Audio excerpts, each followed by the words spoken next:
53-man roster has been done. I am using the little mic again. Hope it sounds better than it did the other day. But I'm also not trying to be quiet. So I was in the lounge and no one was in there, and I didn't want to be super loud. So that's why I did it. So 53-man roster is set. They're going with 2 quarterbacks, 5 receivers, which was, I think, the biggest surprise. But Demarcus Robinson is starting out on the suspended list. Brandon Ayuk starting out on injured reserve or pup, so he'll be back at some point. But really, 2 healthy receivers on the 53, which is crazy. So 2 receivers that are healthy on the 53, and that's Ricky Pearsall and Sky Moore. Sky Moore, obviously, they brought in just recently. I think he will be involved pretty quickly, but I also think the 49ers are going to bring in some wide receivers, the veterans that they released. So, what's good about the veterans like Robbie Chosen, Russell Gage, those guys, they can come back to the 49ers. They're not subject to waivers, so they are released and they can decide where they go. So if John Lynch said, "Hey, Robbie Chosen, we really like you. We're going to release you here so we can make some roster moves. We're going to bring you back right after we get some things done." Then they can do that.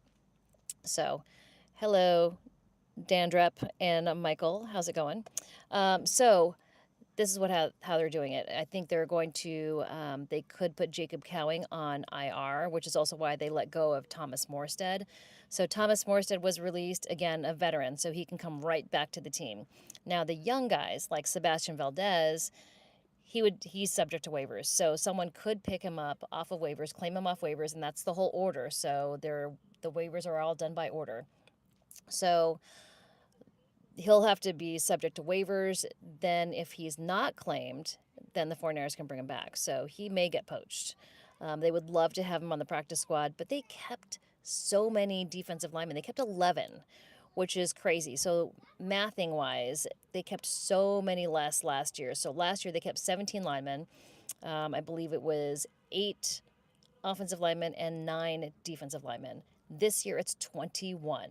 So they really kind of had to manipulate the numbers, and part of it is only 2 quarterbacks and only 5 wide receivers. This year, I'm surprised. Last year, they went 2 tight ends. Obviously, they ended up with 4, 2 on the practice squad, 3 on the active. So they went with 3 this year. Last year, they went with 2 just to have more numbers to get more people. They had 7 wide receivers last year and 8 offensive linemen.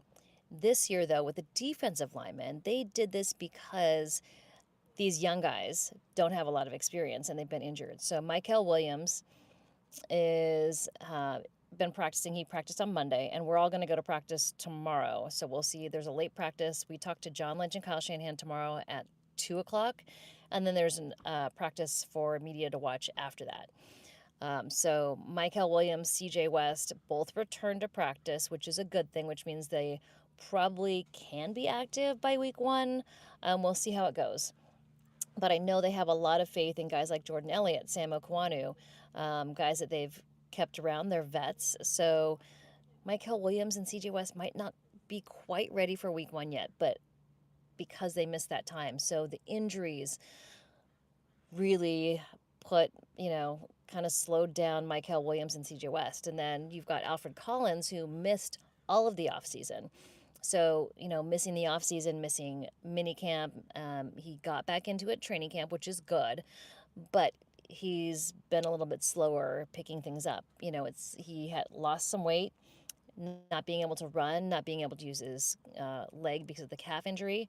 So he's just getting his legs back underneath him now. So it's going to be a little bit of a tougher road to hoe for Alfred Collins because he hadn't practiced during the offseason. And, Kyle Shanahan says it over and over and over. Guys that don't come to minicamp, they don't go through training camp, or miss the offseason program or can't work out, they're really behind the 8 ball.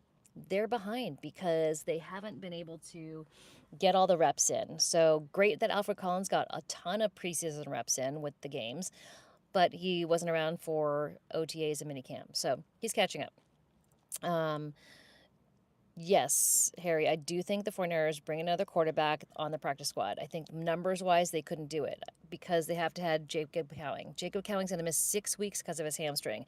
They had to have him on the active 53, the initial 53, and then they'll place him on IR tomorrow. They'll probably pick up Thomas Morstead.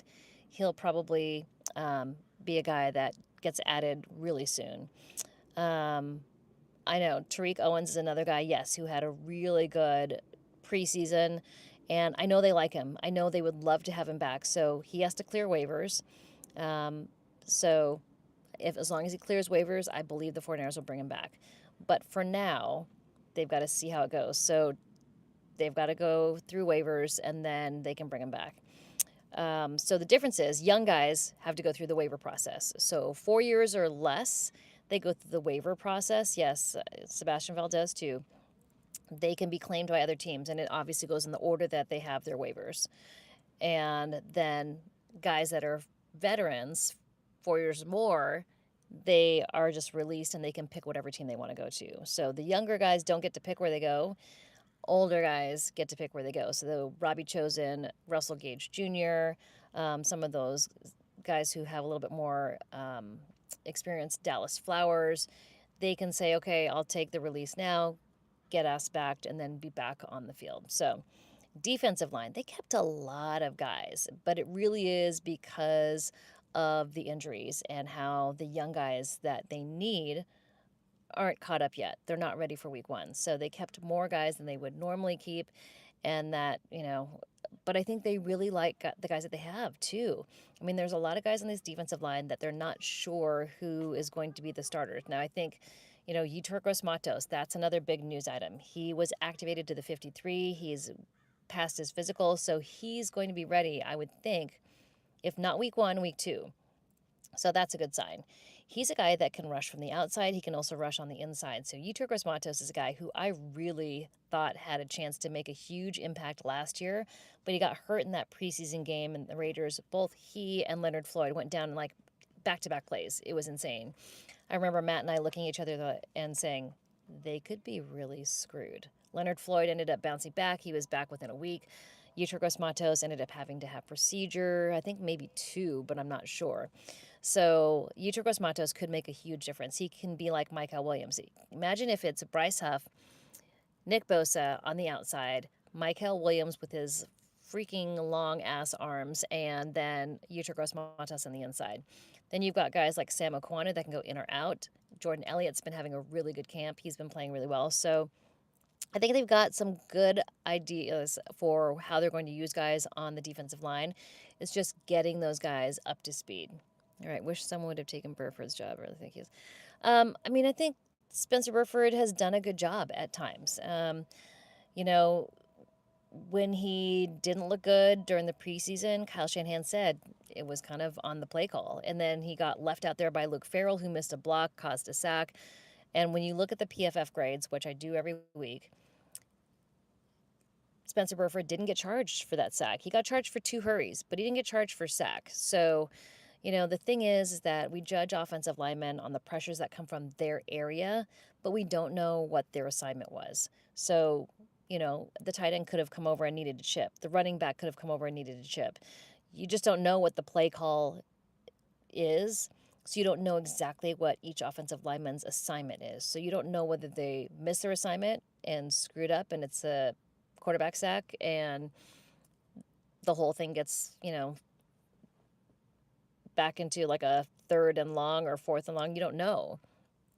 But Trent Williams is the best that there is. So to have him out there and be healthy, that's what you want. So Spencer Burford, though, as I think is a legitimate backup, and I know that he can be good, and I think that he's playing it decent way.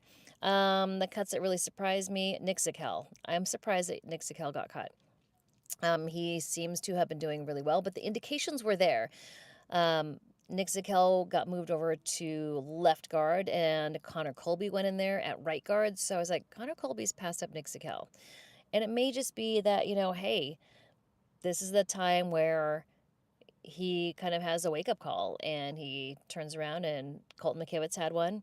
Chase Lucas is a guy who made the roster, who I'm really excited for because he had the same thing. Last year, Chase Lucas was really bummed he didn't make the roster. He was on the practice squad the entire season, and he said it was hard for him to get up at times out of bed because he was so upset and depressed about not making the team. So, he turned his life around, turned his whole career around, and now he is on the 53. So sometimes these guys that get cut, it ends up being a good thing for them, and then they turn their life around. So, like Chase Lucas. Demarcus Robinson can still practice, yes, and he can be in the meeting rooms. He just cannot um, participate in the games. So he can be around, he can be involved. He just cannot play the games. So I believe he can practice. I think so. I'm pretty sure. But he just can't be in the big games. Bummed about Sebastian Valdez. Matt Mayoko was surprised that Dallas Flowers got cut. Yeah, Chase Lucas made it. Dallas Flowers got cut. I think Chase Lucas, because of the way he played in the preseason, really solidified who he could be. And you see how the safeties and the cornerbacks kind of panned out. And I think there will be some changes going forward. Like, there are going to be some cuts and some ads. They're going to kind of manipulate this roster. They kept 5 running backs, 4 running backs, 1 fullback. So Kyle Juszczyk. So it's Christian McCaffrey, obviously the starter, Brian Robinson, who bumped Isaac Guerrero, and then Jordan James. So Jordan James has a little pinky splint. He broke his pinky finger on his right hand, and he should be back soon. It's not a full cast, so he should be back relatively soon. He'll mostly, I would think, last year they went through all of their running backs, but I would think Jordan James kind of has like a redshirt year where he can learn, because Bobby Turner is really demanding on his running backs. Isaac Rendo has been good, but he's had some injury issues. He also has had some fumbling issues. So I think that's why they went with Brian Robinson, because I think Patrick Taylor and Corey Kiner were guys that were going to make the 53. Because they both are injured reserve, that's why they went for Brian Robinson. And then Isaac Arendo, who's been nicked up. He's wearing a shoulder brace, wearing that shoulder harness. So, yeah, Christian McCaffrey looks really good. If you guys play fantasy football, my draft is tomorrow. Ooh, goodness. So I would draft Christian McCaffrey. You can. I would also draft George Kittle, because without the wide receivers, there's only 2 healthy wide receivers on the 53 right now. George Kittle's going to catch a lot of passes. So is Christian McCaffrey. Both those guys are going to be needed in the air game because Ricky Pearsall cannot do it all. All right, someone asked me about Jauan Jennings. We have no idea. Tomorrow's the big day. John Lynch and Kyle Shanahan are going to talk to the media, and we will obviously be asking about Jauan Jennings. Is it the calf? Is it the contract? I think it's a combination of both, but how extreme is the calf? He's dealt with the calf injury before. The problem is that last year, when Brandon Ayuk held in and he had the back injury, he didn't get on the field, which stunted his chemistry with Brock Purdy. Now, Jauan Jennings was out for part of training camp last year, got back into it, was their top receiver. Obviously, George Kittle is the top target, highest receiving yards, but, Jauan Jennings was the top wideout, almost 1,000 yards. So maybe he's able to get right back into the swing of things. I would hope, potentially, maybe not. So, we'll be asking a lot of questions. It'll be interesting to see how the mood is when John Lynch and Kyle Shanahan are asked about Jauan Jennings, because last year, this exact time, was when you could tell they were irritated with Brandon Ayuk. Now, Jauan Jennings has been out of the news. Brandon Ayuk was all over the news. It was like, oh, look, they did a bro hug. Oh, look, they talked. Oh, look, they dapped. So Jauan Jennings has pretty much been unseen outside of his social media posts that he was in Vegas with the team. He walked across entries. He's got bright blue hair. But he hasn't been out at practice. Like, Brandon Ayuk is out at practice with everybody all the time. You can see Brandon Ayuk all the time. I've posted videos of him. But Jauan Jennings, we haven't seen. He wasn't out there pregame, any of the preseason games. He was in Vegas, but he was not out there. He's not participating in anything at all. So, it's an unknown situation. I have no insight on it at all. Um, I may reach out to a couple people and see what is up. Ooh, you got CMC. Nice, seventh. Yeah. See, I don't think people are going to take Christian McCaffrey in their fantasy leagues because of the injury thing. I would get him. I'm telling you, eye test. He looks really good. He looks fast. He looks just like he did in 2023. I think he's going to have a huge year. As long as he stays healthy, which I think he will, he's going to carry this offense. George Kittle, healthiest he's ever been during a training camp, he is also going to carry this offense. And with Luke Farrell on the roster, he can be the blocking guy on the other side, and George Kittle can be more of a receiving guy. It sets George Kittle and Christian McCaffrey up for a ton of yards. And I think Ricky Pearsall is also only going to get better. So let's see. Kind of surprised outside of Hennessy and Lucas making it. I was surprised Drew Moss made it. That was more of a surprise to me than Hennessy and Lucas. I think they were going to make it. Lucas, I was thinking he was going to make it, but then it is kind of a surprise seeing what his history is with the 49ers. But, I mean, great that he's on it because I think he really did turn himself around, and he's a lot of energy. Let's see. We haven't talked about linebackers. It's Fred Warner, obviously. D. Winters, I think, is going to be his second. Luke Gifford is the third. Now, when we've every practice, first string, first team, it's Fred Warner, D. Winters, Luke Gifford. That's all I've seen. And then Tatum Bethune they kept also, and Nick Martin. Now, Nick Martin, not ready yet, but I feel like he's going to be really good. I spoke to Navarro Bowman pregame, Chargers, because he's a coach over there, and he said that he really liked Nick Martin. Undersized, maybe a little shorter, but let me tell you, he is all muscle. He's like a pit bull. He is 100% muscle and packs a punch. So Nick Martin, from week 1 of the preseason to week 3, a huge improvement. So what I think is that the speed of the NFL game was way faster than he was used to. So as a linebacker, you take certain angles because guys are running at a certain speed. Well, if they're running a lot faster, your angles are going to be different. So because he had to change his angles, I think he realized how he had to adjust. And then the second game and the third game, you saw it. He did still miss a few, but the fact that he's understanding how to adapt his angles and how to go after guys, I think is a really great sign. He's going to improve, and Johnny Holland is an amazing linebackers coach, so I think he's going to be great. I do think Curtis Robinson comes back on the practice squad. They love him and what he does for special teams. He's a guy that can be on the practice squad. They can elevate every week if they need to. Tariq Owens, yes, I saw that a couple times. I think, as long as he may get claimed in waivers, but he may not. The wide receiver position throughout the league is kind of funky. So there are a lot of teams that have an excess of them, and they're trading them away, like with the Chiefs and Sky Moore. And there's a lot of teams that are in a deficit in wide receiver, and the 49ers are one of them. So, I mean, I think they're hoping that they get those 3 vets back, that they will. It's Russell Gage, it's Robbie Chosen, Russell Gage, Robbie Chosen. Oh, there's one more. Dang it. But they need those wide receivers to step up. Now, Tariq Owens, if he doesn't get claimed, I think they want him back. They really like him. Last year when he hurt his hand, he was cut, didn't make the 53, but they wanted to bring him back to the practice squad. And they brought him back, and he worked really hard, did everything he could to make the team. And, it's finally getting his chance. I think he started playing football really late. So, he doesn't have as much experience as all the other guys do. So hopefully they're able to bring him back, because I think going to another offensive coordinator will be tough for a guy who hasn't played football a lot. So getting Tariq Owens back to the 49ers, I think that's the best chance for him to see more live football. Just my thought. Do I think Sebastian Valdez will get snatched up?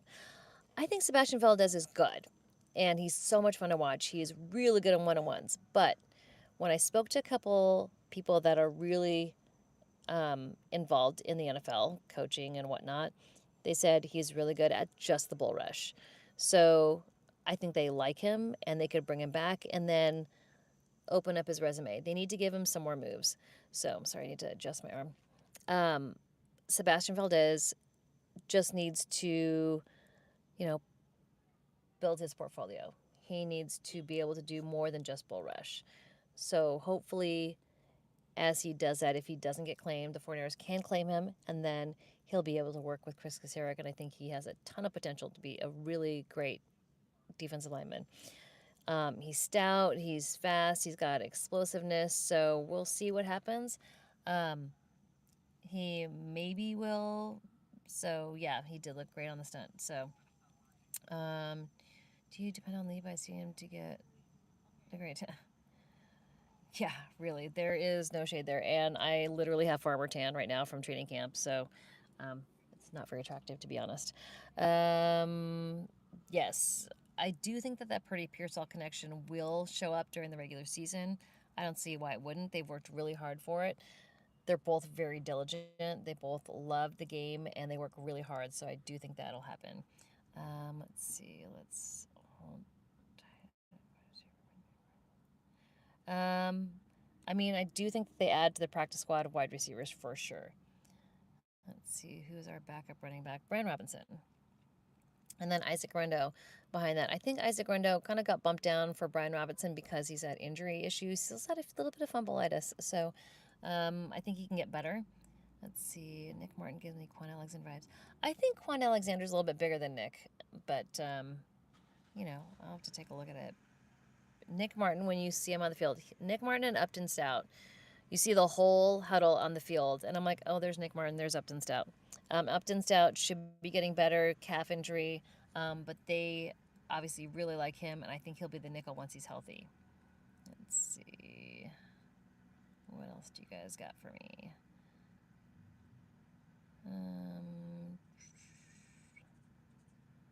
Will we ever stop being the most injured team? Okay, so the thing is, yes, there are a lot of injuries on this team, but they're not season enders. So it's a completely different thing. I always go back to 2020, where everybody had a season ending injury in weeks 1 and weeks 2 on that really, really crappy MetLife Stadium turf that was lumpy.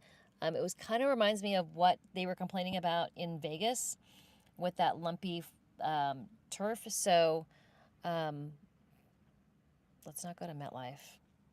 Keep CNC on the line, open, single runs. Yeah, I mean, they could go to a 2-back set. I think they're going to use a lot of 2 tight end sets. I think they're going to go on a lot of 21.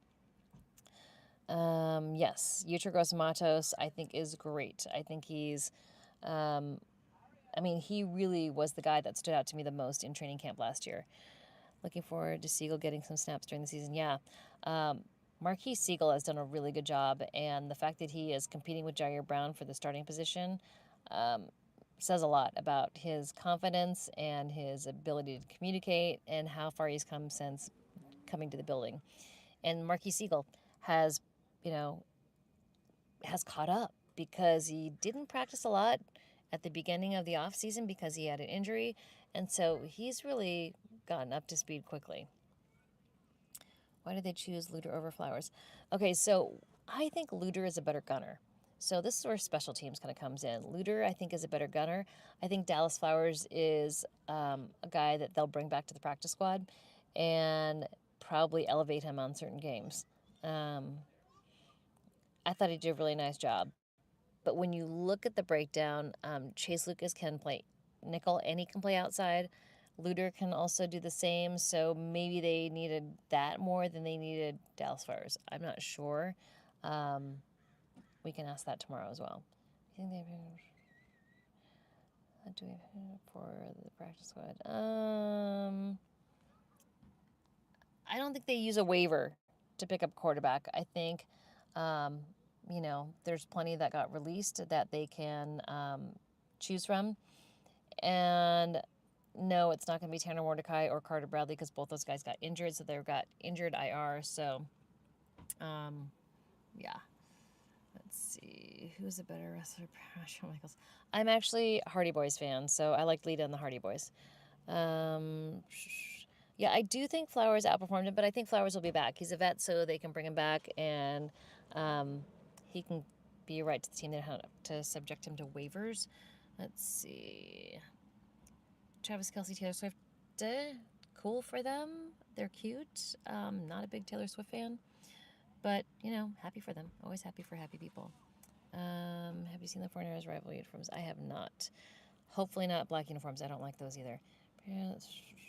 No problem. No problem. I love talking to you guys. Wing packages, yes. Pearsall, Kittle, CMC running routes. Yeah, that's the thing. And Brian Robinson can run routes as well. So they've got a bunch of guys who can run routes. So while, yes, they're light on wide receivers, they've got a lot of other positions that can run routes and catch passes. And I know Luke Farrell is not necessarily a pass catcher, but they've been running him like he can. So he is an option. So, yes, I don't think Luke Farrell's a guy who they're going to have plays planned out for, but he could be an option. He could be a check down. He's another guy that can catch the ball. That's, they're not afraid to throw it to. During training camp, they threw to him. They threw the ball to Luke Farrell. So it wouldn't be surprising if they did it during the regular season. All right, what else you guys got for me? Wasn't Luder the gunner that caught the turner on the Super Bowl? Yes, he is really good. So I think that's why they chose Luder over Flowers. The special teams group has got to perform better.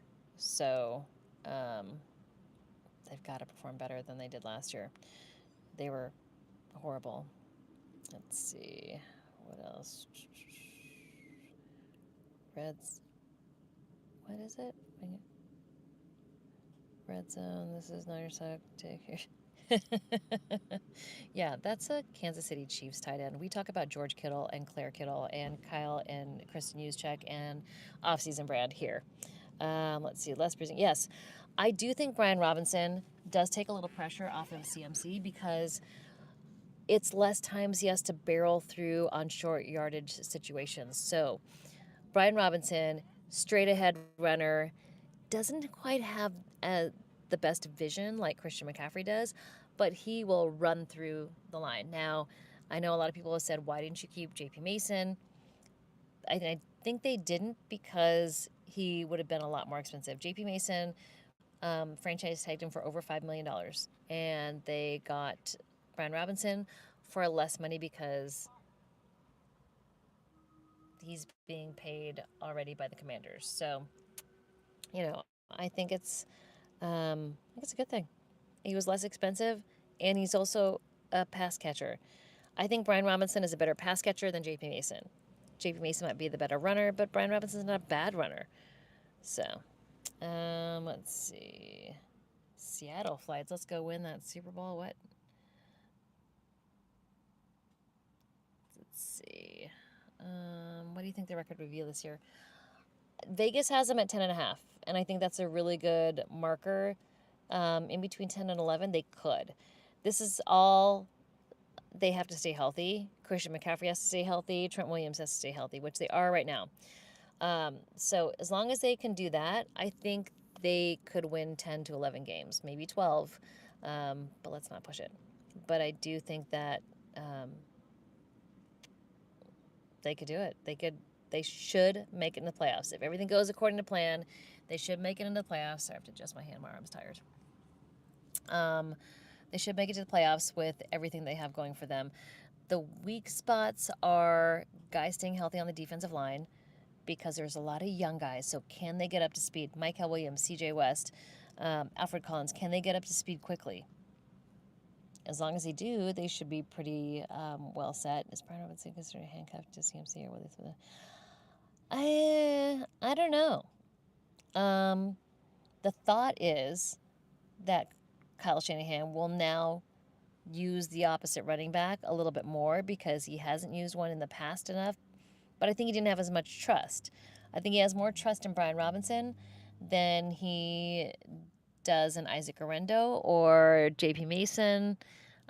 So I think maybe it takes some pressure off Christian McCaffrey because now you can go into goal line situations. You can go into short yarded situations, third and short, fourth and short, and you can throw Brian Robinson in there and he's going to get the first down. He's going to move the ball. So while that might not happen with um, other guys, and I think Isaac Rendo has had some injury issues with the shoulder, with the knee, and he's also just had a little bit of fumbleitis. So I think having Brian Robinson is the way to go. Yep. So, yeah, I mean, and I think they do. Like you said, Trent Williams, I think they all do. They're not, yes, the goal is always the Super Bowl, and it's in the back of their heads, but I don't think it's in the forefront. I don't think they're like, okay, we have to go out and practice day so we can get to the Super Bowl. No, I think they have that as the carrot all the way at the end, and they all want to be in the Super Bowl, obviously. Let's see. Um, uh, oh, I'm sleepy. I got up super early. Sorry, guys. Any other questions before I cut it off? I got to get back into the studio and teach more Pilates classes. How do you think we're going to deal with the red zone issues? I think Brian Robinson will help. I also think Luke Farrell is going to be the difference maker.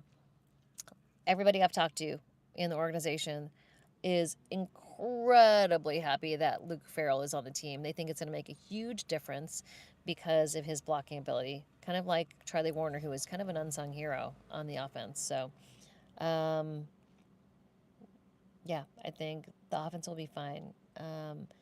What I'm potentially worried about is Jake Moody, like you said. Jake Moody, there aren't a lot of really good kickers out there right now, but Jake Moody missing 2 of his 4 at practice and then missing a PAT at the third game, and then kicking a kickoff out of bounds. Oh, that's not good. But, sounds like Kyle Shanahan is going to give Jake Moody a chance during the regular season, and if he can do it, great. If not, maybe they give him his walking papers. We'll see. All right. They're not cutting Kyle Juszczyk.